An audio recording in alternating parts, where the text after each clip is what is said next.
Today I am sharing with you some of my absolute favorite Dollar Tree fall DIYs that I have ever made. I know I probably have said that before, but I am so in love with these and I hope you love them too. Welcome if you are new, my name is Jennifer and this is a little bit of Calm and Crazy. If you enjoy easy DIYs, budget decor, I hope you will hit that subscribe button. Now let's get right on into it. For this project, I'm using these 3 wooden pumpkins as my base. I'm also using some Waverly chalk paint and moss, the wax and antique, some wood glue, wood beads, and raffia. I'm removing the raffia bows that are on here. I'll save those probably for a future project. There was some leftover hot glue from the bows, so I went in with my heat gun in order to scrape that off, and then I filled in the holes using some wood filler. Once that dried, I did sand that nice and smooth.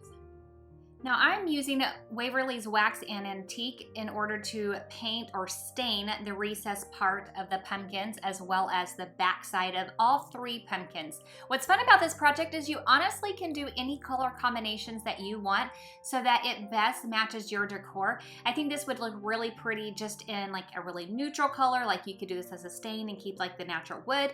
You could do the stain and do like a white, or if you want to go more traditional, maybe like a red and an orange or 2 tones of orange. So many different options.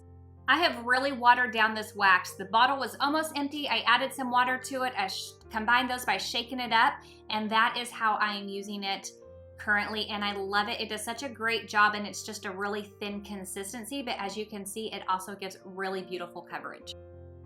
Once I let the wax dry, I'm now taking the color moss, this beautiful sagey green, and I'm painting the front of the larger pumpkin and the raised section of the smaller 2 pumpkins. Now on the raised sections, I did go in with 2 coats, and then only in the middle section of that larger pumpkin because that's the only part that will be seen.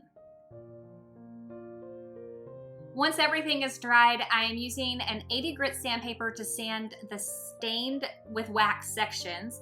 One, to lighten up any of those sections that I wanted to lighten up just because they're a little darker than I may like. Also, if I happen to get paint on it, then this will help blend it. But I'm also going in and I'm wanting to bring a little bit of that natural wood color back. So I'm also sanding along the moss edges to bring back some of that natural edges, that natural wood color, as well as the edges of the pumpkin as well. In order to attach all 3 pumpkins, I'm just using some wood glue. Once I have them nice and straight, I do add a little bit of weight on top as they are setting up and drying. So the raffia is going to cover up the stem in the areas where the wax did not take. So just with a little bit of hot glue, you secure the raffia down and then you just wrap it around. When a piece of raffia runs out, hot glue it down, start a new piece, keep wrapping until you get to the top. You will need a little extra hot glue at the top when you get up there. Just use the tiniest bit and you'll find that it's super simple. Now, if you are painting this, you won't need to necessarily hide the areas that it didn't take, but I really do love how the raffia and the beads look. So for the beads, I absolutely love these blue beads with this project that I got from Dollar Tree.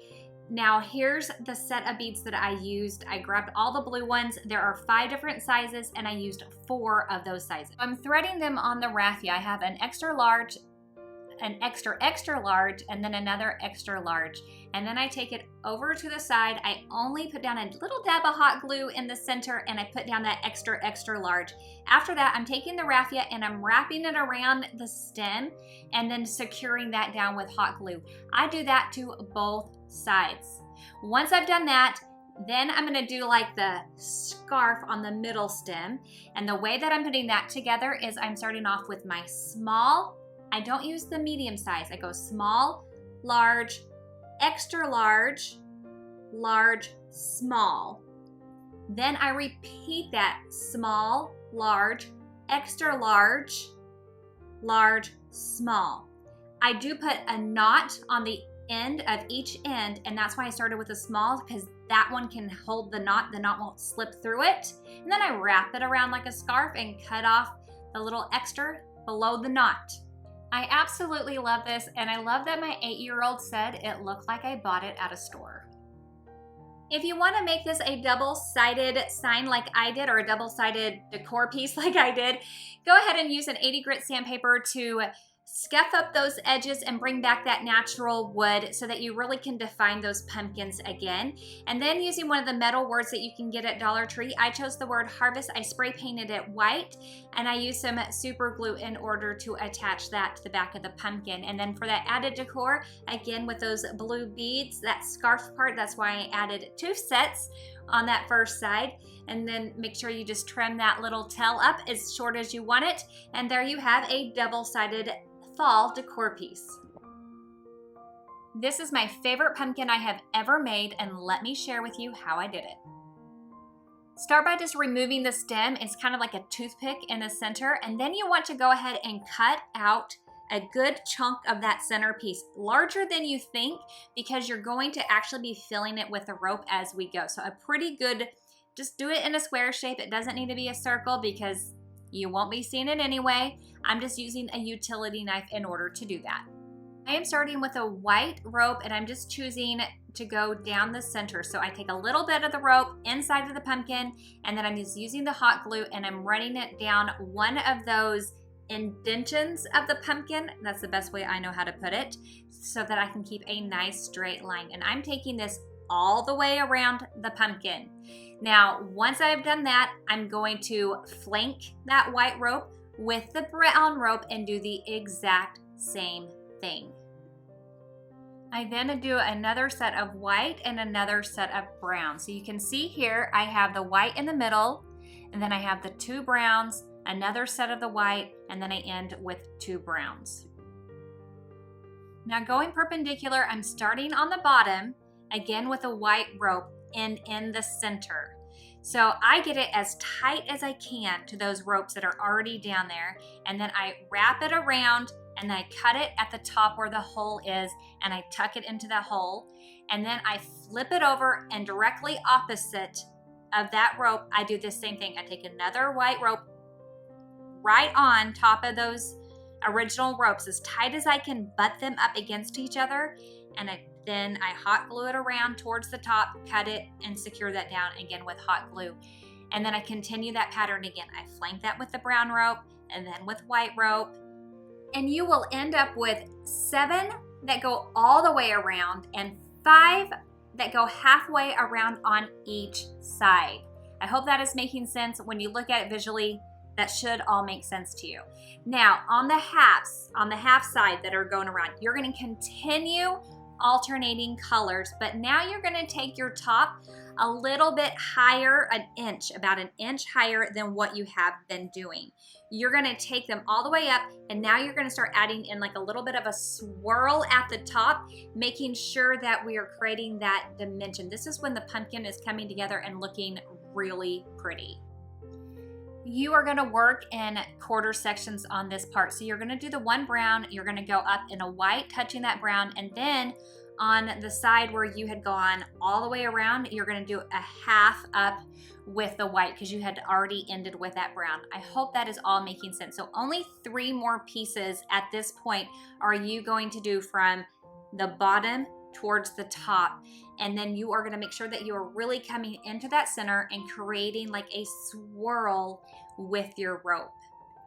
You also want to make sure you're really securing those ends of the rope. Even if you have to secure individual layers, you might have to go in with a tiny bit of hot glue and lay down each individual layer once you do get to that end. As you come up through that center, look at how you are curving those ropes, crossing those ropes, because this is the area that you will be placing the stem, and so that is an area that you want to be mindful of. You don't want it too high so that it looks awkward, but you do want to make sure that those pieces are coming towards the center. To finish covering up the orange, you're going to go ahead and take first your brown rope, and you're just going to take it along that section, 1 piece, and you're going to just trace it like a football all the way around with the hot glue, trimming it when you're done. I started at the bottom, went towards the top, and came back towards the bottom. And then you're going to do the same thing with the inside with the white rope. Now, if you happen to have a little extra orange that would be showing, let me show you how you can easily fix that. The rope is actually twisted in 3 sections, so depending on how much of it you need, you might only need 1 section of it, 2 sections of it, or 3 sections. In my case, I only needed 2 sections of the rope, and I'm just gonna run a little bit of hot glue down the center, add my 2 sections down the center before I add my white rope.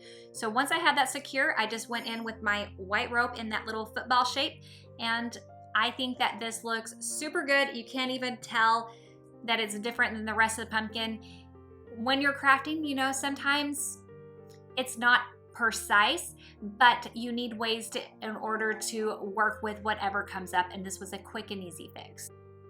To finish it off, I'm just using a couple of lamb's ear leaves. I pick up the lamb's ear at Walmart, and this will hide a couple of those imperfections at the top when you're bringing the rope together, and then just a Dollar Tree stick that you can just hot glue right on top. If you can't get these, then you can always, you know, go to your local wooded area or your own backyard, trim something off, plop it on top, and there you have a super darling pumpkin. I absolutely love this. This project is so simple. To start off with, I just sand in order to make it nice and smooth and get the glitter off. I know there are so many different ways that you can do it, so just pick whichever one you prefer. After that, you're gonna go in with a thin coat of Mod Podge. Make sure it is a thin, even coat, and that will help you prevent any sort of bubbling. And then you're gonna lay your scrapbook paper down. I got this one from Hobby Lobby. I know it's not a fall one, but I thought it was perfect. It says Familia at the bottom. I loved that. And then I use my hands to press it out, and that helps me to prevent any bubbling. Once it completely dries, now that is the tip, it needs to be completely dry. Then you can go ahead and remove the excess paper. I like to sand it off by curling it from the top to the bottom and getting that extra paper off. It always does such a fantastic job when you do it this way. I used my miter shears in order to cut 4 dowel rods, 2 at 11 inches and 2 at 10.5 inches. After that, I'm using the antique wax in order to create a stain on all 4 dowel rods. Once the antiques wax dries, I am using some hot glue in order to frame out my sign with these dowel rods. So I apply one side and then I do the top and the bottom, and that gives me the best matchup by doing it that way before I apply the other side. The last thing I'm gonna do is apply this vinyl decal that I cut using my Cricut. Anytime I use my Cricut and create anything, I always leave a link down below for you so that you can have access to it as well. If you don't have a Cricut or an electric die cutter, you could always use one of the wooden pumpkins from Dollar Tree. That would work really well on this as well and look super cute. If you would like to create like a freestanding sign, if it was a smaller one, you could take just 2 of these tumbling tower pieces, glue them together, and put it in the center. But for something that is like this size or larger, you're gonna want more than one set of 2. And so for this one particularly, I'm using 2 sets of 2, and I'm just gonna hot glue them on both sides at the bottom, and now I have a freestanding sign. I think that this is super cute. It's understated. It is the perfect accent home decor for fall. The base of this project are 2 of these 6x6 boxes from Dollar Tree. Before I can begin, I do need to get them nice and smooth. So I'm sanding them nice and smooth, but if you have another way to get the glitter off and get them smooth that you prefer, go for it.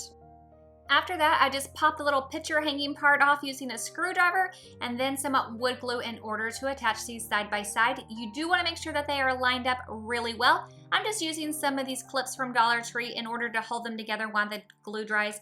But if you have some wood clamps and would rather use those, of course, they would work just as well.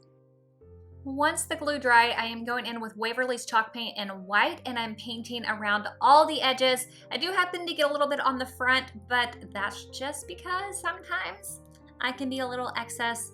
It wasn't necessarily intentional. I just wasn't bothered by it. Once the paint was completely dried, then I went in with a thin coat of Mod Podge before I could lay down my scrapbook paper. Now, I get my scrapbook paper from Hobby Lobby when it's 4 for $1. That's the best price, or I go through my stash and see what I have. But this wooden one came from Hobby Lobby. And I like to use my hands in order to spread it out because that's when I can feel for things like I did here, and I felt like something was bumpy, lumpy, and I could pull it straight out. I also push from the middle on the way out to the outsides, and I really do give it a nice, good rubbing. And you guys, I never have problems with bubbling and lumps. That's the biggest thing I can tell you. I just really rub it down good with my hands, pushing from the inside, outside, all the way to the edges. I'm also using this little pumpkin from Dollar Tree. They do come in a pack of 5, and I have so many of them. So I covered it in Mod Podge as well, and then this scrapbook piece of paper that I have, this also did come from Hobby Lobby, and I'm just rubbing it in. With this one, I went ahead and I trimmed a little bit of the excess off, but again, as you see, I do rub all the way around before I do that, and then I let everything set up and completely dry before I sand. And then when I sand, before I remove edges, and I like to remove edges by sanding. That is how I get the cleanest edge. I always sand by going from the top to the bottom, almost like in a little curve arc motion. And I use a 60 grit sandpaper in order to do that. I do the pumpkin the exact same way, except for when I get to the stem or those little smaller pieces, I will turn the sandpaper towards like that little skinny area, and I will use that little bend and go in and use that in order to get in there. I don't force this, I just kind of let it work for me, and I just kind of sand until the paper kind of gives away. And you can see that multiple times here. I just let the paper work for me. I get asked all the time why I don't use a nail file. It's because I have sandpaper lying around and it does a fantastic job. So I can do a lot with it, so that's why I use it. I hope that answers any questions that some of you may have had about the sandpaper technique. So after that, I took out the metal word thankful and I gave it a good spray with some white spray paint. I let that dry. Once everything was dried, it's time to assemble everything. Again, I used my Cricut in order to cut out some words, but you could also use sticker, stencils, or rub-ons in order to do that instead if you would like to. I am doing, there is always something to be grateful for. So on the top, it says, there is always something. And then I went ahead and used hot glue to apply my pumpkin, some super glue to apply the word thankful. And then on top of the pumpkin, I put to be. And then at the very end on the bottom right-hand corner, I used the word for. I absolutely love this sign. I think it is great and a good reminder. Here are a couple other fall inspiration videos for you to check out. Thank you so much for spending your time with me today. I can't wait to see you in the next one. Bye.